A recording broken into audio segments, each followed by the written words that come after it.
Some people learn early that silence is dangerous, not because something harmful happens in the quiet, but because nothing happens at all. In that empty space, a familiar fear returns, the fear that no one will stay when the noise stops. Many adults move through life carrying this quiet dread, like a background vibration. It rarely announces itself. It hides beneath humor, competence, warmth, or ambition. But it waits. It waits for the moment when the performance ends, when the role pauses, when the mask softens. And then it whispers the same old question that once shaped an entire childhood. What if I am not enough for anyone to remain? There is a certain kind of person who becomes exceptional at being needed. They learn to be useful, to be agreeable, to be comforting. They become the one who listens deeply and asks for little. They become the reliable presence that steadies a room. But beneath that steadiness often lies a very old insecurity. A belief formed long before language, long before identity. The belief that staying is conditional and that worth must be earned through constant motion. In the language of developmental psychology, this pattern often traces back to early environments where attention came irregularly, not necessarily through overt neglect or dramatic trauma, but through subtle emotional unpredictability. A child looks for cues. A parent is sometimes present and sometimes overwhelmed, sometimes loving and sometimes unreachable. The child does what the human organism is built to do. It adapts. It reshapes itself to maintain connection.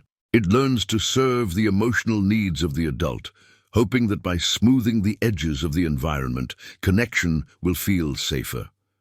Over time, this adaptation becomes identity. It becomes the person who anticipates everyone's needs before their own thoughts fully form, the person who fills gaps in conversation, the person who makes themselves indispensable in friendships, the person who gives more than they can afford without ever letting anyone see the cost. They grow into the adult who shines brightly in any room, yet quietly panics when the room empties. This fear of unworthiness is not a conscious decision, it is an emotional reflex, a reflex shaped by early lessons about attention and presence. In the world of attachment theory, the child internalizes a template. Love appears when I perform. Love disappears when I simply exist. The adult then carries this template like an invisible script. It influences relationships, careers, and even the rhythm of daily life. Many do not realize they are still performing for an audience that no longer exists. Jean-Paul Sartre wrote that humans are condemned to create themselves through their choices. But psychology suggests that many of those choices are not truly choices at all. They are responses. They are echoes of earlier environments. They are strategies the child used to survive emotionally, now enacted by the adult who has forgotten they ever needed protection. In relationships, this fear can take quiet forms.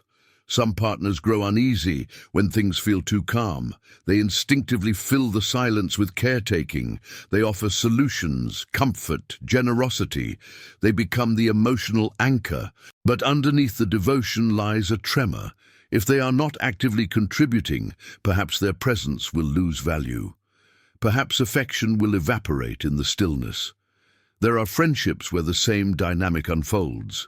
Someone becomes the de facto advisor. The one everyone turns to in crisis, the one who remembers birthdays, checks in after difficult days, organizes gatherings. They are praised for their loyalty. Yet when the tables turn, they often struggle to let others see their own exhaustion. They fear that once they stop giving, the contact will fade. And they worry that this will confirm what they have unconsciously believed all along, that they were wanted for what they provided, not for who they were. In the workplace, this fear can manifest as overcommitment. Some adults excel not out of ambition but out of anxiety. They take on extra tasks. They answer messages late at night. They strive to be the irreplaceable colleague.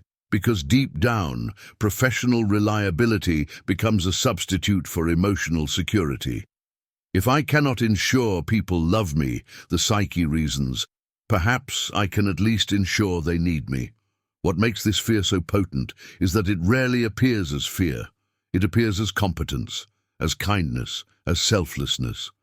It appears as the person who never wants to burden anyone, as the one who apologizes for having needs, as the one who stays quiet during conflict, not because peace feels good, but because conflict feels like a precursor to abandonment. Psychodynamic theorists like Winnicott noted that some children develop what he called a false self, a version of the self designed to maintain attachment by being whatever the environment demands. The true self becomes quiet, cautious, and hidden. It waits for safety that never fully arrives, and so adulthood becomes a continuation of that waiting. When people carry a fear of unworthiness, relationships often feel asymmetrical.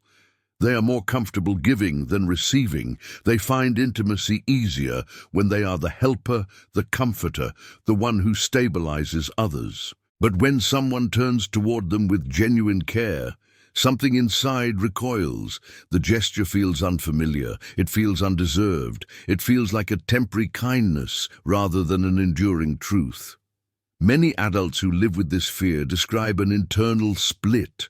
One part longs deeply for closeness. Another part prepares endlessly for the moment closeness will be withdrawn. This inner tension creates a subtle emotional fatigue. Even in love, even in friendships, even surrounded by people, there is a quiet monitoring of the environment, a scanning for shifts, a vigilance for the slightest sign of distancing. What looks like intuition is often old hyperattunement. What looks like sensitivity is often unspoken fear. Over years, this vigilance becomes exhausting. It becomes a silent burden that many carry into their 40s or 50s without ever naming it. Not because they lack insight, but because the fear blends seamlessly into the personality. It becomes indistinguishable from kindness. It becomes indistinguishable from responsibility. It becomes indistinguishable from being the strong one. But deep inside, there is a haunted place, a place that asks quietly, if I stopped offering so much, would anyone still be here? This question rarely reaches consciousness. It lives in the rhythm of behaviors rather than the language of thoughts. The origin of this fear is often deceptively simple.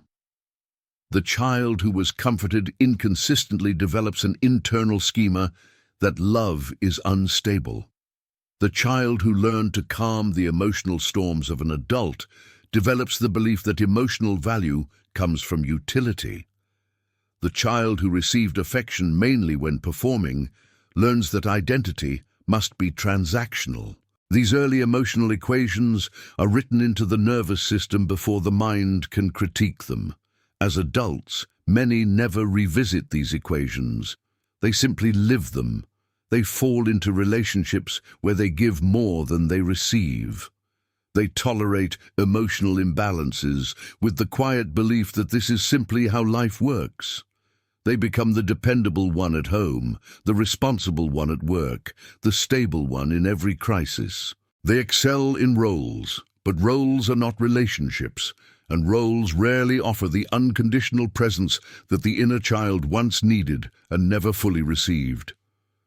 In moments of deep quiet, the old fear returns, not dramatically, not with panic, but with a subtle ache. It asks why the silence feels so heavy, why calmness feels so precarious, why rest feels undeserved, and why being seen, truly seen, feels like both a longing and a threat. Existential philosophers like Camus spoke about the absurdity of seeking meaning in an indifferent universe. Yet for many, the more urgent existential question is emotional rather than cosmic. What if my presence adds nothing? This question can shape an entire lifetime if it remains unnamed, but something shifts when the pattern is recognized, not solved, not corrected, simply named. When this fear is understood as a learned response rather than an inherent flaw, the emotional landscape changes. The adult begins to see that the feeling of unworthiness did not emerge from truth. It emerged from early environments that did not know how to offer consistent safety. The psyche adapted with brilliance. It learned to survive through giving. It learned to secure connection through usefulness. It learned to trade authenticity for approval because approval felt like the only currency available. The insight does not erase the fear. It does not dismantle decades of conditioning, but it softens the inner narrative. It brings compassion to patterns that once felt mysterious or shameful. It turns self-judgment into recognition. The adult is not defective. The adult is shaped. Some fears were never born from personal inadequacy. They were inherited from silence. They were taught through absence. They were absorbed from environments that asked too much of a child who only wanted stability. And in this recognition, something quiet happens. Not a breakthrough, not a revelation, just a small shift. The noise no longer feels like the only thing holding relationships together. The silence becomes less threatening. The fear becomes less authoritative. And the person begins to sense, perhaps for the first time, that presence itself might be enough. The fear of unworthiness does not disappear, but it becomes understood. And once understood, it loses its claim to truth. It becomes one story among many, no longer the defining one. Some wounds do not ask to be healed. They ask to be seen without performance. They ask to be remembered with gentleness. They ask to be acknowledged for what they once protected, and sometimes, in that quiet acknowledgement, the silence finally becomes a place where someone can remain.